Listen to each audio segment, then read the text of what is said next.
Arben, Leka, and Dritan were just three young men from a forgotten Albanian neighborhood, but their ambition would ignite a storm that spread across Europe. From empty streets to secret smuggling routes, they built the Red Circle, a ruthless cartel feared in every city it touched. This is the story of loyalty, betrayal, and the blood ties that created one of the most dangerous criminal empires the continent has ever seen.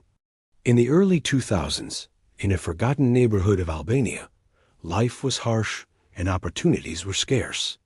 The streets were lined with abandoned factories, crumbling apartment buildings, and graffiti that marked old territorial fights. Young men, with little to lose, spent their days wandering between empty streets and broken alleys. Among them, a small group of friends shared more than just survival. They shared a bond built on loyalty, secrecy, and a quiet desire to escape their bleak reality. They called themselves the Red Circle. At first, the Red Circle was nothing more than a brotherhood. They protected one another, fought off bullies, and occasionally stole food or small items to survive. Their neighborhood was dangerous, and anyone who showed weakness was quickly pushed aside. But the members of the Red Circle were smart, observant, and patient. They understood the power of fear and how it could be used to their advantage. Slowly, their petty crimes became more organized. They learned who to watch, who to avoid, and which paths were safest for escape. As months passed, the group began to realize that survival alone would never be enough. The streets offered little money, and they wanted more than mere existence. With their small but growing reputation for toughness, they started targeting rival gangs and isolated individuals. They stole small amounts of cash, cars, and valuable items, always careful not to attract too much attention. But every theft, every skirmish, increased their confidence. The Red Circle began to see themselves not just as survivors, but as potential rulers of their environment. Their unity became their strength. Each member had a specific role. One watched the streets, another planned the thefts, while the others acted as enforcers. They developed a code: loyalty above all, silence above everything. If one member betrayed the group, consequences would be swift and severe. Fear and respect grew together, shaping the Red Circle into more than just a street gang. They were a shadow network, invisible yet formidable. The turning point came when they successfully took control of a small but strategic corner of their neighborhood. They marked it with subtle signs that warned outsiders. No one entered without permission, and anyone who challenged them vanished from sight for days. The community began to whisper about the Red Circle. Stories of their courage, ruthlessness, and cunning spread like wildfire, attracting attention from both allies and enemies. Their name became known, not just as a group of young men trying to survive, but as a force capable of controlling their corner of the city. By the end of their first year, the Red Circle had transformed. What started as a brotherhood of friends struggling to survive had evolved into a small, disciplined, and ambitious organization. They had tasted the power that came with fear, respect, and control, and it left them hungry for more. The streets that had once threatened to swallow them now belonged to them, and the seed of ambition was planted. This small group from a forgotten neighborhood was about to take the first steps towards something far larger and far more dangerous than anyone could have imagined. The Red Circle's rise was not without consequence. In the second year of their existence, the group faced its first real test of confrontation with a rival street crew from a neighboring district. This crew, larger and older, had controlled the local streets for years, and the Red Circle's growing influence was seen as a direct threat. What started as a minor argument over territory quickly escalated into violence. Knives flashed in dark alleys, and the sound of fists hitting flesh echoed through abandoned buildings. One member of the Red Circle fell that night, leaving a scar not just on the body, but on the minds of everyone involved. The loss created a blood debt, a dangerous promise that vengeance would be sought no matter the cost. The incident forced the Red Circle into hiding. For days, The streets felt empty and hostile. Their allies were nervous, and every shadow seemed to hold an enemy. Yet this time of fear and tension became a crucial lesson. The members learned the importance of strategy over brute force, of patience over impulsive action. They studied their rivals, mapped out escape routes, and watched for weaknesses in the enemy's operations. What could have destroyed them instead became a moment of transformation. The blood debt marked their evolution from a street gang into something more calculated, more dangerous. News of the clash spread quickly. Rumors exaggerated the Red Circle's actions, describing them as almost supernatural in their ruthlessness. The community, which once ignored the small group, began to notice them. Fear and respect intertwined, creating an aura that surrounded their name. People started avoiding certain streets after dark, whispering about what the Red Circle might do if crossed. Even the rival crew became cautious, unsure of the limits of the young group's ambition. This newfound reputation became their most powerful weapon. The Red Circle realized that fear could be more effective than direct confrontation. They no longer needed to fight every battle. A well-placed threat, a calculated act of violence, or even the suggestion of power could secure control. Their approach shifted from reacting to circumstances to shaping them. Each member took on new responsibilities. Some handled intelligence, tracking movements of rivals. Others focused on securing resources and hiding assets. A few ensured loyalty within the group by enforcing strict rules. The organization became a precise machine, each part working in sync and all bound by the unspoken agreement that betrayal would not be tolerated. By the end of the year, the first blood debt had not only been avenged, but had reshaped the identity of the Red Circle. They were no longer simply survivors. They were predators in their own right. Every step they took, every territory they claimed, was part of a calculated plan to expand influence. The streets that had once been unpredictable and dangerous now seemed like a chessboard, and the Red Circle was learning to play with deadly precision. The first blood debt had proven that violence, when controlled and strategic, was a tool for power. It was the spark that ignited a hunger for domination, setting the stage for their next moves and the long, ruthless path that would eventually carry them far beyond their neighborhood. After solidifying their control over their home streets, the Red Circle realized that local dominance could only take them so far. Money was the key to power, and the streets of Albania offered limited opportunity. The turning point came when they discovered the hidden world of smugglers who moved goods through secret mountain routes connecting Albania to neighboring countries. These paths, carved through rugged terrain and thick forests, had long been used to transport contraband, anything from stolen vehicles to illegal goods. The Red Circle saw potential in these shadowy channels. What had once been a small gang now had the chance to become a network with international reach. At first, they began cautiously. Trusted members acted as couriers, moving small packages through the hills under the cover of night. The work was dangerous. Border patrols and rival groups threatened every step. Yet the thrill and the profit created a new obsession. Each successful delivery increased their confidence and their reputation. The gang started to gather resources. Old vehicles were modified for speed and concealment. Hidden compartments were installed, and safe houses were prepared along the routes. Their operations became meticulous, almost mechanical. Every movement was calculated, every risk assessed. The Red Circle was no longer a simple street gang. They were becoming a cartel in miniature, operating in shadows with precision. The money flowing in changed everything. With new funds, they expanded their reach, buying influence and forming quiet alliances with small local criminals who could provide information or protection. They began hiring individuals for specialized tasks, drivers, lookouts, and even people to manage logistics. The gang that once survived on petty theft now commanded resources that rivaled small businesses. Power was no longer about intimidation alone. It was about control, strategy, and infrastructure. The streets of their city remained theirs, but now their eyes were on a much larger map, one that stretched beyond national borders. As the Red Circle expanded into smuggling, they encountered challenges that tested their discipline and unity. Rivals attempted ambushes on mountain paths.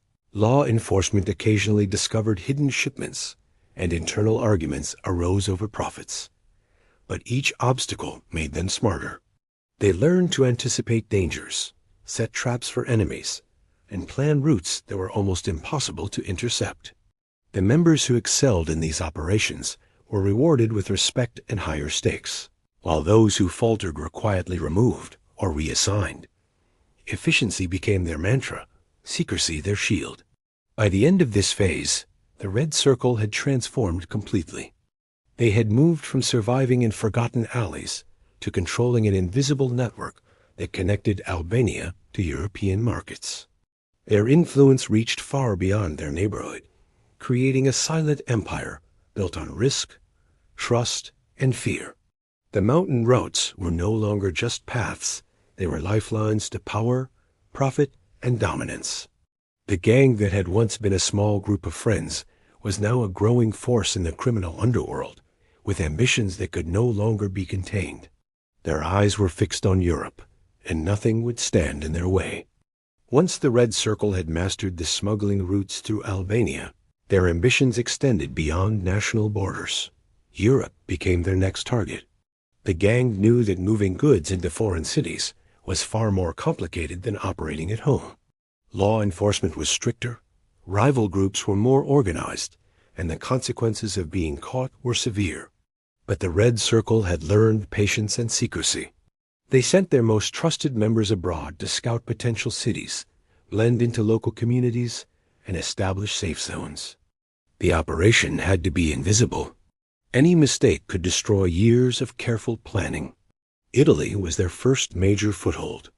A few members settled quietly in small towns where Albanian migrant communities lived.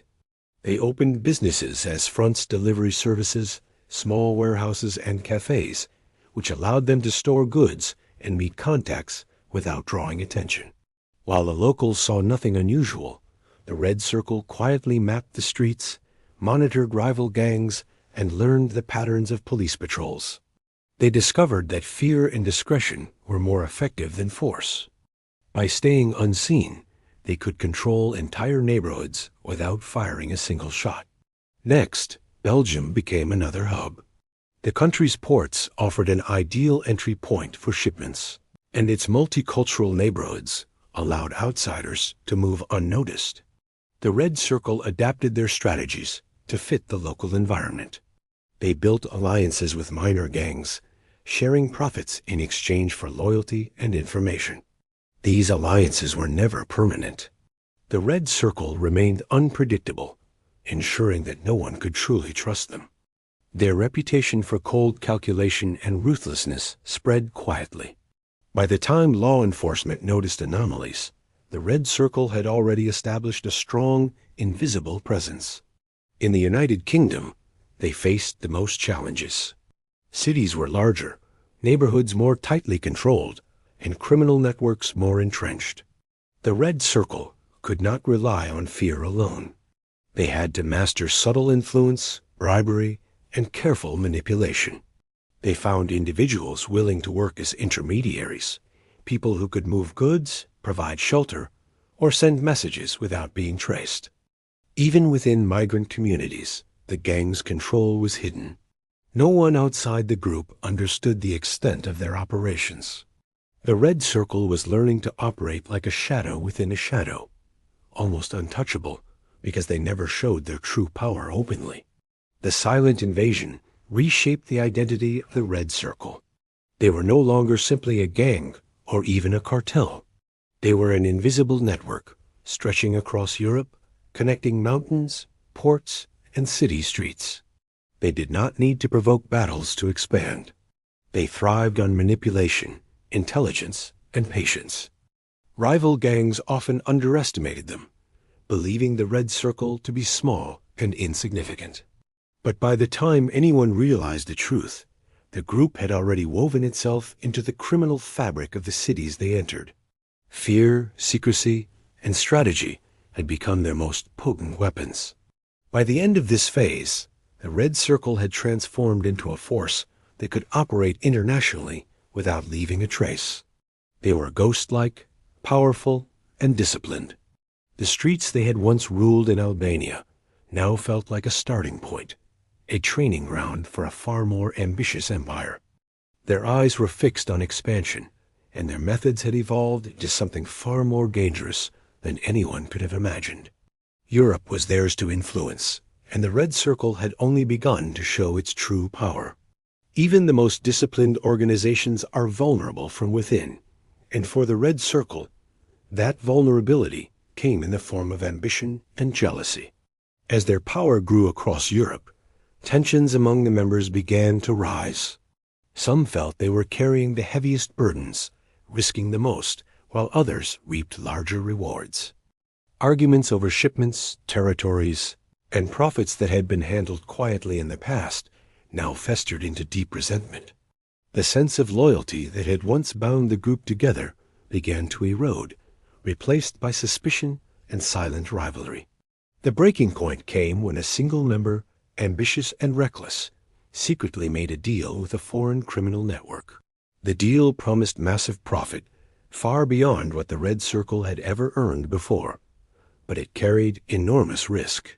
When the shipment arrived at its destination, it was intercepted, and a fortune worth millions vanished overnight. The loss was devastating. The members of the Red Circle were forced into immediate crisis mode, scrambling to understand who had betrayed them and how to recover the missing goods.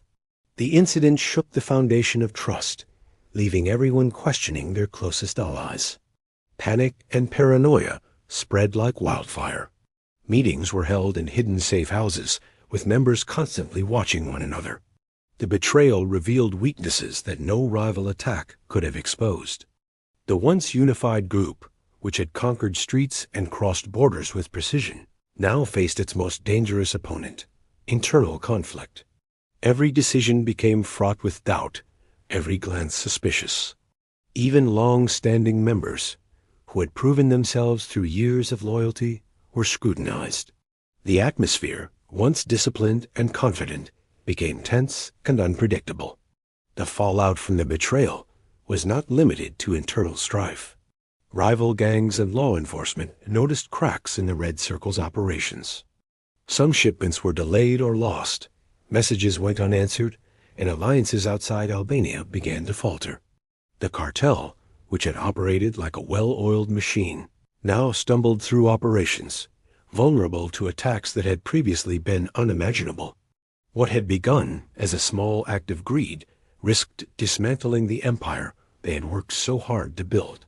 Yet, amidst the chaos, the Red Circle's resilience emerged. Leaders enforced strict measures to regain control, identifying loyal members and reassigning critical tasks. They developed contingency plans for future operations, ensuring that no single betrayal could jeopardize the entire network again. The organization, scarred but not destroyed, became even more disciplined, recognizing that survival depended on trust, vigilance, and the elimination of complacency. The betrayal, though painful, forced the Red Circle to evolve, sharpening their instincts and redefining the boundaries of loyalty. By the end of this period, the cartel had weathered a storm that could have destroyed them. The first internal fracture had occurred, leaving a lasting mark on their collective psyche. Members had learned that power came not only from fear and strategy, but from unity, and that internal weakness could be more lethal than any external threat. The Red Circle emerged from this trial more cautious, more calculated, and more dangerous.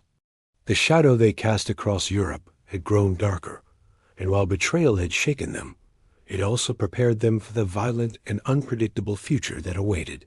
The Red Circle had grown in power and reach, but no empire remains hidden forever. Across Europe, law enforcement began noticing strange pattern shipments disappearing, small gangs acting with unusual coordination, and criminal activity that stretched across borders yet seemed impossibly connected. Analysts and investigators started piecing together fragments of a puzzle that led to Albania. Intelligence agencies shared information, and soon a special task force was formed to track the Red Circle. For the first time, the gang that had always operated in the shadows felt the weight of a coordinated response closing in around them. At first, the Red Circle underestimated the threat. They believed their secrecy, careful planning, and small numbers would protect them. They had faced rivals, betrayals, and dangerous smugglers, and survived each test. But law enforcement was different. Unlike their human adversaries, the authorities had access to surveillance, technology, and legal power. They could trace financial transactions, monitor communications, and track the movement of people and goods across multiple countries. The Red Circle realized that their mistakes, previously minor, could now have catastrophic consequences. Safe houses that had once felt impenetrable were suddenly at risk. Agents watched the streets, noted patterns, and mapped routes. Vehicles were tracked, phone lines tapped, and undercover operatives infiltrated communities. The Red Circle, accustomed to operating in shadows, now faced an invisible enemy whose reach was vast and unrelenting. Members began disappearing, not because of rivals, but because the authorities were quietly dismantling their operations piece by piece. Every shipment became a potential trap, every meeting a calculated risk. The task force's presence introduced fear and tension into the gang that had thrived on confidence and control. Previously, loyal members began questioning the leadership, wondering if their strategies were still sufficient. The Red Circle had survived blood debts, betrayals, and rival attacks.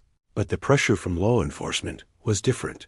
It was slow, calculated, and nearly invisible. The gang found itself constantly adapting, developing new routes, disguises, and contingency plans. Each step forward required more caution, more intelligence, and greater coordination than ever before. Despite the pressure, the Red Circle refused to surrender. They learned to balance aggression with caution, maintaining operations in some cities while abandoning others temporarily. All eyes were relied upon more than ever, and the group became disciplined in a way it had never been. Even as their empire faced unprecedented scrutiny, their reputation for ruthlessness and cleverness continued to spread. Rivals and communities alike could sense that the gang was under siege, yet still capable of retaliation if provoked. By the end of this period, the Red Circle had survived the initial assault of the task force, but not without cost. Safe houses were compromised, shipments were seized, and a few low-level members were arrested. The gang realized that Europe was no longer a playground. They were trapped in a game where mistakes could mean prison or death. The shadow empire that had moved quietly across countries now faced the harsh reality of law enforcement scrutiny. Their power remained, but it was more fragile than ever, and every decision carried the weight of potential collapse. The Red Circle had entered a new phase one, where survival would depend on intelligence, caution, and the ability to outthink an invisible, relentless enemy. The pressure from law enforcement had already shaken the Red Circle, but the greatest threat came not from the outside, but from within. As arrests increased and shipments were intercepted, the once united cartel began to fracture. Tension spread among members, who disagreed on how to respond to the growing danger. Some argued that they should leave Europe entirely, retreating to safer countries to regroup and rebuild.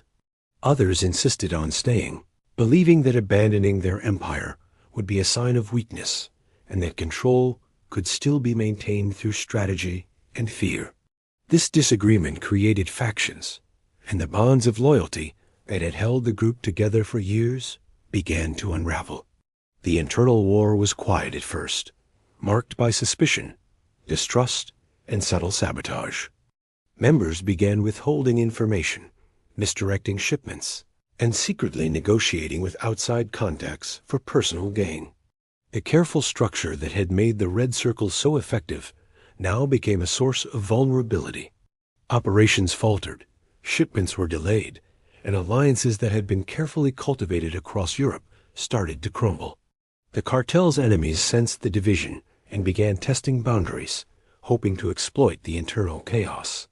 Even within families and neighborhoods, loyalties were questioned, and old friends became potential threats. As the factions grew bolder, the conflict escalated into violence. Members who were suspected of disloyalty were quietly eliminated or punished to send warnings. Safe houses that had once been secure were now the sites of confrontations, with trust eroding further. The very streets and cities that the Red Circle had dominated began to feel unstable. Rivals, sensing weakness, moved to claim territory, while law enforcement observed the disintegration, waiting for the right moment to strike decisively. The cartel that had once seemed untouchable was now crumbling from within, each action of vengeance and paranoia accelerating its collapse. The leaders struggled to maintain control, but the fractures were too deep. Factions operated independently, pursuing their own agendas and ignoring the coordinated strategies that had made the cartel powerful. Communication broke down, and members who had once followed orders without question began to act on impulse. The Red Circle's ability to adapt, which had once been their greatest strength, now became inconsistent and unreliable. The empire that had spanned mountains, ports, and European cities was now vulnerable, and each misstep threatened to unravel everything they had built. By the end of this period, the internal war had left the Red Circle fractured and exhausted. The unity that had allowed them to rise from a small street gang in Albania to a shadow empire across Europe no longer existed. Fear and distrust had replaced loyalty, and ambition had become more dangerous than any external threat. While the cartel still retained some power and influence, it was a shell of its former self, teetering on the edge of collapse. The internal war had revealed the true cost of greed and ambition, showing that sometimes the most dangerous enemies are not rivals or law enforcement, but the very people bound to you by blood and loyalty. The collapse of the Red Circle was both inevitable and spectacular. The internal war had left them fractured, and law enforcement had been closing in for months, quietly monitoring movements, tracking shipments, and intercepting communications. By the time the final coordinated operation was launched, the cartel was already weakened. Safe houses were abandoned, key members had fled, and the once tightly controlled network had splintered into disconnected fragments. What had once been an invisible empire stretching across Europe was now a ghost of its former self, vulnerable, disorganized, and exposed. The task force struck in multiple countries simultaneously, targeting known hubs and suspected members. In Italy, warehouses were raided, revealing hidden caches of goods and weapons. In Belgium, financial accounts were frozen, cutting off critical funding streams. In the UK, undercover agents arrested low-level operatives who had once moved goods and messages for the cartel. Despite the precision of the operation, it became clear that the Red Circle had already begun to self-destruct. Leaders were missing, members had vanished to distant cities, and the organization had no central command to resist or regroup. The empire had crumbled under its own weight, long before the authorities delivered the final blow. As investigators pieced together the remains of the network, they uncovered evidence of betrayals, internal executions, and abandoned shipments worth millions. It became evident that the group's greatest threat had not been law enforcement, but the divisions and rivalries that had festered within. Factions that once cooperated seamlessly were now at odds, and trust had been entirely replaced by suspicion. The Red Circle, which had survived rival gangs, smugglers, and countless risks, had finally fallen victim to its own ambition and greed. The aftermath left a trail of unanswered questions and fragmented power. Some members disappeared entirely, rumored to have fled to South America, Eastern Europe, or even deeper into Albania. Others were captured and faced long prison sentences, becoming symbols of the empire's downfall. The streets that had once trembled under the influence of the Red Circle slowly returned to normal, but the legend of the cartel lingered. Communities whispered of the ghostly empire that had moved in silence across countries. controlling neighborhoods without detection and disappearing as quickly as it had appeared. Despite their collapse, the Red Circle's story became a cautionary tale. It showed how a small group from a forgotten neighborhood could rise to dominate streets and cities across Europe, using fear, strategy, and meticulous planning. It demonstrated the power of loyalty and the dangers of betrayal, illustrating that ambition, when unchecked, can destroy even the most disciplined organizations. The Cartel's empire, though broken, left a lasting mark on the criminal underworld, shaping the methods of other groups who studied their tactics, alliances, and the mistakes that led to their fall. In the end, the Red Circle became more than a criminal organization. It became a dark legend. Their rise and fall were a reminder of how quickly power can grow and disappear, and how the very bonds that create strength can also create destruction. The streets, once dominated by their presence, returned to life, but the shadow of the Red Circle lingered, a silent warning of ambition, betrayal, and the fragility of power. Their story closed not with a victory, but with the quiet devastation of an empire that had reached too far, too fast, and was ultimately undone by its own blood ties.